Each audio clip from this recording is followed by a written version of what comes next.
خدا کے زندہ اور پاک کلام میں سے پیدائش کی کتاب اس کا 32واں باب۔ اور یعقوب نے بھی اپنی راہ لی اور خدا کے فرشتے اسے ملے، اور یعقوب نے ان کو دیکھ کر کہا کہ یہ خدا کا لشکر ہے، اور اس جگہ کا نام مہنائیم رکھا۔ اور یعقوب نے اپنے آگے آگے کاسدوں کو ادوم کے ملک کو جو شعیر کی سرزمین میں ہے اپنے بھائی عیسو کے پاس بھیجا،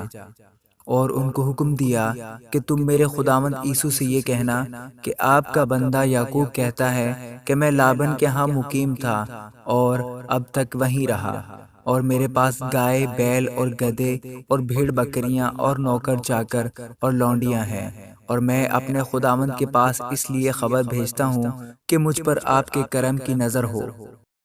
پس قاصد یعقوب کے پاس لوٹ کر آئے اور کہنے لگے کہ ہم تیرے بھائی عیسو کے پاس گئے تھے، وہ 400 آدمیوں کو ساتھ لے کر تیری ملاقات کو آ رہا ہے۔ تب یعقوب نہایت ڈر گیا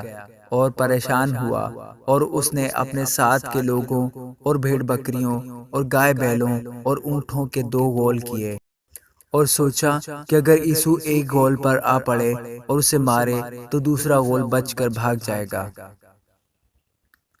اور یعقوب نے کہا، اے میرے باپ ابراہیم کے خدا اور میرے باپ اسحاق کے خدا،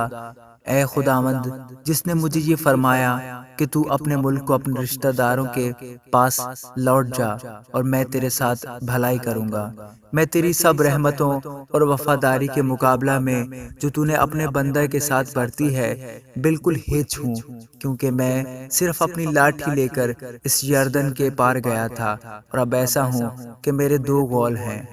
میں تیری منت کرتا ہوں کہ مجھے میرے بھائی عیسو کے ہاتھ سے بچا لے، کیونکہ میں اس سے ڈرتا ہوں کہ کہیں وہ آ کر مجھے اور میرے بچوں کو ماں سمیت مار نہ ڈالے۔ یہ تیرا ہی فرمان ہے کہ میں تیرے ساتھ ضرور بھلائی کروں گا اور تیری نسل کو دریا کی ریت کی مانند بناؤں گا، جو کثرت کے سبب سے گنی نہیں جا سکتی۔ اور وہ اس رات وہیں رہا، اور جو اس کے پاس تھا اس میں سے اپنے بھائی عیسو کے لیے یہ نذرانہ لیا، 200 بکریاں اور 20 بکرے، 200 بھیڑیں اور 20 مینڈے، اور 30 دودھ دینے والی اونٹنیاں بچوں سمیت، اور 40 گائیں اور 10 بیل، 20 گدھیاں اور 10 گدھے، اور ان کو جدا جدا غول کر کے نوکروں کو سونپا، اور ان سے کہا کہ تم میرے آگے آگے پار جاؤ اور غولوں کو ذرا دور دور رکھنا۔ اور اس نے سب سے اگلے غول کے رکھوالے کو حکم دیا کہ جب میرا بھائی عیسو تجھے ملے اور تجھ سے پوچھے کہ تو کس کا نوکر ہے اور کہاں جاتا ہے، اور یہ جانور جو تیرے آگے آگے ہیں کس کے ہیں، تو کہنا کہ یہ تیرے خادم یعقوب کے ہیں، یہ نذرانہ ہے جو میرے خداوند عیسو کے لیے بھیجا گیا ہے، اور وہ خود بھی ہمارے پیچھے پیچھے آ رہا ہے کو۔ اور اس نے دوسرے اور تیسرے کو اور غولوں کے سب رکھوالوں کو حکم دیا کہ جب عیسو تم کو ملے تو تم یہی بات کہنا،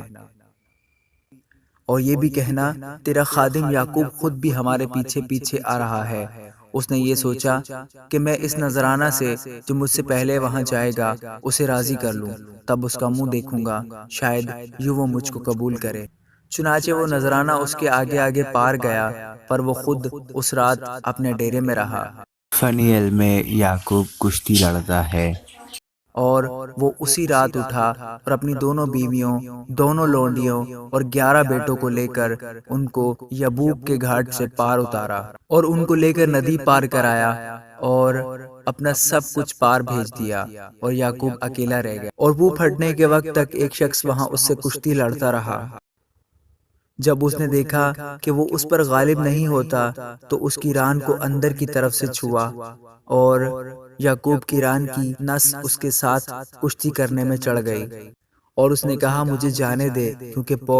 پھٹ چلی۔ یعقوب نے کہا کہ جب تک تو مجھے برکت نہ دے میں تجھے جانے نہیں دوں گا۔ تب اس نے اس سے پوچھا کہ تیرا نام کیا ہے؟ اس نے جواب دیا یعقوب۔ اس نے کہا کہ تیرا نام آگے کو یعقوب نہیں بلکہ اسرائیل ہوگا، کیونکہ تو نے خدا اور آدمیوں کے ساتھ زور آزمائی کی اور غالب ہوا۔ تب یعقوب نے اس سے کہا کہ میں تیری منت کرتا ہوں تو مجھے اپنا نام بتا دے۔ اس نے کہا تو میرا نام کیوں پوچھتا ہے؟ اور اس نے اسے وہاں برکت دی۔ اور یعقوب نے اس جگہ کا نام فنیل رکھا اور کہا کہ میں نے خدا کو روبرو دیکھا تو بھی میری جان بچی رہی۔ اور جب فنیل سے گزر رہا تھا تو آفتاب طلوع ہوا اور وہ اپنی ران سے لنگڑاتا تھا۔ اسی سبب سے بنی اسرائیل اس نس کو جو ران میں اندر کی طرف ہے آج تک نہیں کھاتے، کیونکہ اس شخص نے یعقوب کی ران کی نس کو جو اندر کی طرف سے چڑھ گئی تھی چھو دیا تھا۔ آمین۔